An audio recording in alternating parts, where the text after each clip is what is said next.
For advertisement, call 8125893028. Our Gmail maxtvtelugu@gmail.com.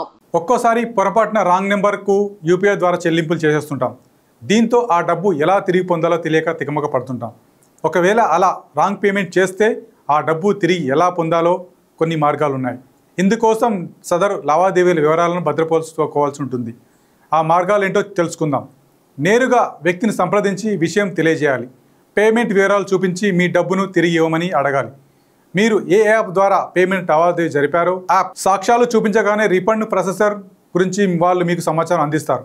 Customer care సాయంతో మీ సమస్యకు పరిష్కారం లభించకపోతే నేరుగా NPCI ఫిర్యాదులో ఫిర్యాదు చేయండి. మీ డబ్బు తిరిగి రప్పించేందుకు వీళ్ళు సాయం చేస్తారు. లావాదేవీకి సంబంధించి విషయాన్ని మీ బ్యాంకులో తెలియజేసి సాయం కోరండి. బ్యాంకు అడిగే అన్ని వివరాలు పత్రాలు అందించగానే రీఫండ్ కోసం చార్జ్ బ్యాక్ ప్రక్రియ మొదలు పెడతారు. చివరగా టోల్ ఫ్రీ నెంబర్ 1800-120-1740 కాల్ చేసి ఫిర్యాదు చేయవచ్చు. RBI తీసుకొచ్చిన కొత్త నిబంధనల ప్రకారం పొరపాటున వేరే వ్యక్తులకు డబ్బులు పంపితే ఆ మొత్తం 48 గంటల్లో తిరిగి పొందవచ్చు. లావాదేవీలు జరిపిన ఇద్దరు వ్యక్తులవి వేర్వేరు బ్యాంకులు అయితే మాత్రం ఈ ప్రక్రియ కాస్త ఆలస్యమవుతుంది.